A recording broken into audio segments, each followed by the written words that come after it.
man. Mama utabaki binti kwa huyo mtu milele na milele. So take care of yourself. Kwa hiyo ujijali wewe mwenyewe. Change the cloth. Badilisha mavazi. You bathe. Unaoga. You smear. Au unajipuliza perfume vizuri unakushia. Yes. Ndio. Mama say amen. Wa mama semeni amen. There is a school in our country called Tororo College. Kuna shule katika chuo chetu inaitwa chuo cha Tororo. There were some young men. Kulikuwa kuna vijana fulani. They had a club called Team No Bathing. Hao walikuwa na club yao inaitwa timu ya kutokuoga. And the Team No Bathing, na hii timu ya kutokuoga, they thought they were joking. Walifikiri kwamba wanatania. The thing entered them and it remained. Hicho kitu kikaingia ndani yao na kikabaki ndani yao. One time, siku moja, one lady called me and said, "Pastor, binti mmoja akaniita kuniambia, mchungaji, come and talk to us in the family. Ndio useme nasi katika familia. My man doesn't want to bathe. Mtu wangu hataki kuoga kabisa." When I followed the background, I discovered he was in that school where he was in a group of Team No Bathing. Kwa nilipochimbua huko alikotokea, kumbe alikuwa kwenye hiyo shule ambao walikuwa katika timu ya kutokuoga.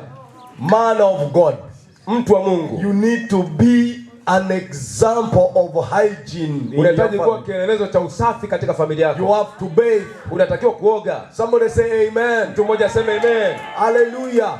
Amen. This is full gospel. Hii ni injili kamili. Hey. You leave your teeth, you know, you don't want to brush. Utaki kubrush meno yako. Until when you're talking to your wife, she say, "Yes." Bako naongea na mke wako anageukia upande wa pili, ndio. Yes. Ndio. Because the smell is bad. Kwa sababu ya harufu mbaya. Praise the Lord. Bwana asifiwe. Get brush, please. Pata brush unapiga kwenye meno yako. Mama also, you don't go to bed when your mouth is full of dodo, all the types of greens which you ate. They are. Wendi kulala meno na mboga mboga za kijani na nini. Umekula maparachichi. The remaining nyama. Nyama zimebaki humu.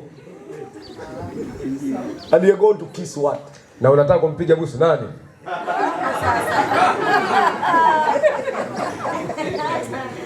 You kiss and you're like, "Oh my God, oh my God." Unakubusa sema, "Oh Mungu wangu."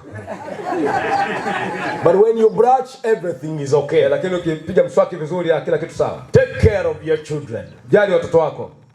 Govern them. Waongoze vizuri. Guide them. Waongoze. Take them to school. Wapeleke shule. Praise the Lord. Amen. Encourage them to study. Uwatie moyo wa kusoma. Amen. Bwana sifiwe. Amen. Amen. Amen.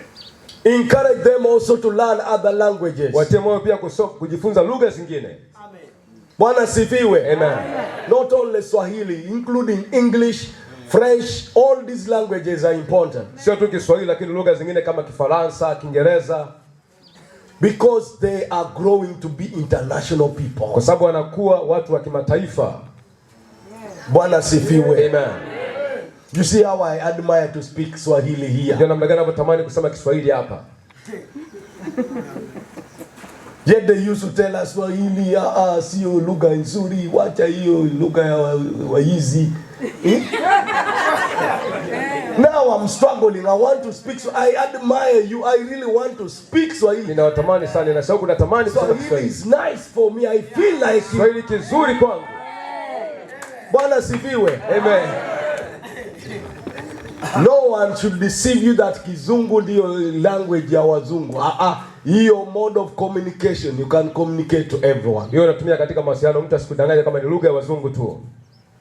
Tell your neighbor family. Mwambie jirani yako familia.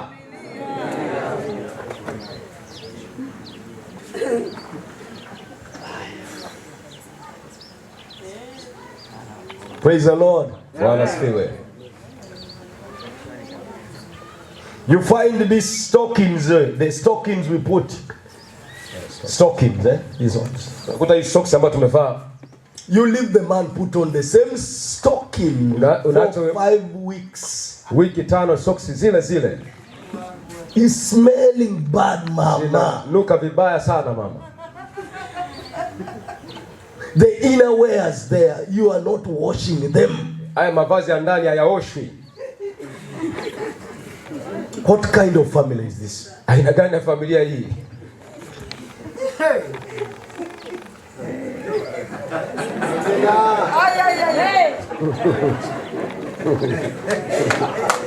The bed sheet which you have used about 1 week or 2, 3. Matandiko wiki moja, wiki mbili, tatu. We don't just sleep on a bed sheet because it is a bed cover. It has to be clean. Haitakiwi tu kama kufunika kitanda, lakini inatakiwa kuwa safi. Praise the Lord. Amen. You find the bed sheets in the morning, everyone gets up like a bird out of a nest. Kila mtu anaamka kama kindege kutoka kwenye kiota. Mashuka nacho tu hivyo. They go away. Wanaondoka wanaenda huko. Now if you are going to do that, kama unaenda kufanya hivyo, lock your bedroom. Funga chumba chako. Don't allow people to enter there. Usiruhusu watu waingie. Because you know your secret. Kwa sababu unajua siri ambayo imebaki huko ndani. It is possible to do like that because all of you are in a hurry. Inawezekana kufanya kwa sababu wote mna haraka. Okay? But lock the bedroom. Lakini funga hicho chumba. Then when you come back, you organize the place. Unaporejea unaweka sawa hilo eneo. Si sawa? Amen. Amen. Are we talking or not? Tunazungumza au sio? Amen. Niongeze.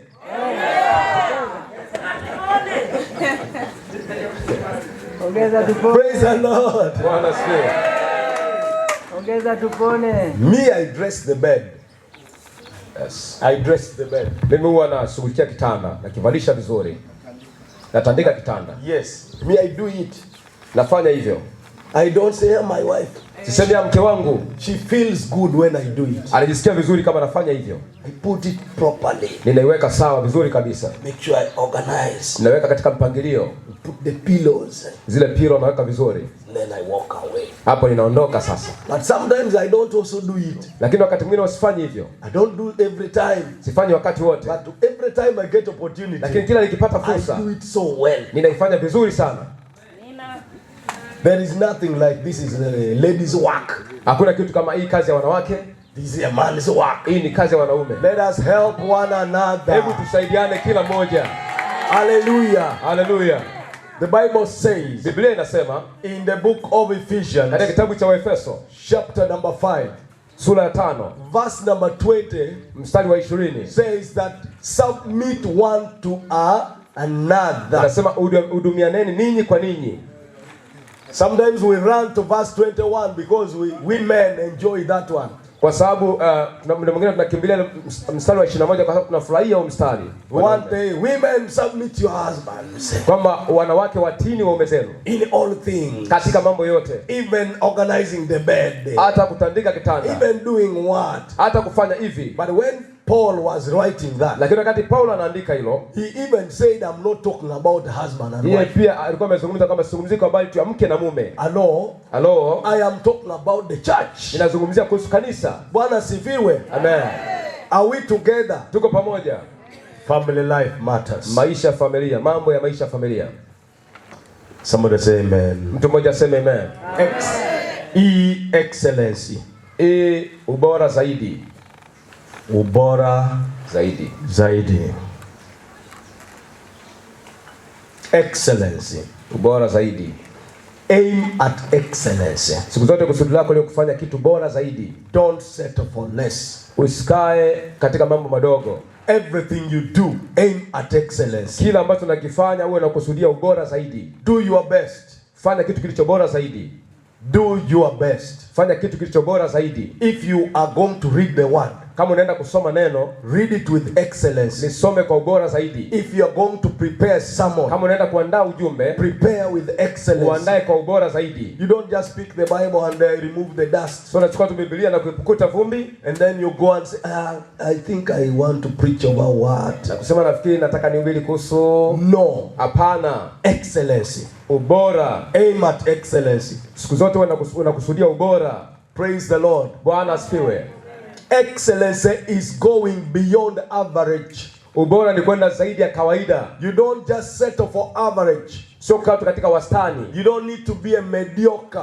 Utakiwa kuwa mtu ambaye unaota tu. In the middle there. Hapo katikati. The word mediocre is picked from the mountain climbers. Ili neno limetoka kwa wale wapanda milima. It simply means the middle of the rock. Inamaanisha tu kwamba katikati ya mwamba. They are mountain climbers. Hao wanaopanda milima, when they reach in the middle of the rock, wanapofika katikati ya mwamba, and they can see somewhere, na wanaweza kuona sehemu fulani, they settle there, wanabaki hapo, and they say, yes, I've also climbed. Na kusema na mimi nimepanda mlima. But people who climb to the top, lakini watu ambao wamepanda kwenye kilele cha mlima, they aim at excellency. Wao wanakuwa wamekusudia ubora zaidi. Everything you do, kila ambacho unakifanya, including your garden work, ikihusisha pia kazi ya bustanini, do it with excellence. Uifanye katika ubora. Because that's what God created you for. Hicho ndicho ambacho Mungu amekuumba kwacho. God believes in excellence. Mungu anaamini katika ubora. David examined himself. Daudi alichunguza yeye mwenyewe. And said, na akasema, I am carefully and wonderfully made. Nimeumbwa kwa namna ya ajabu na ya kushangaza. We have a song in Swahili. Tunawimba katika wa Kiswahili in Swahili ya Uganda, kwa Kiswahili cha Kiganda kule. Kichwa yangu hii kitu ya ajabu sana. Nani aliumba mimi?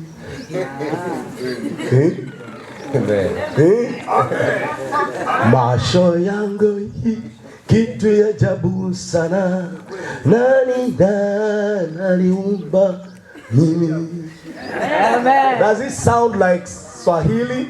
Je, unasikia Kiswahili? God made you with excellency. Mungu alikuumba katika ubora. You are exactly who you are supposed to be.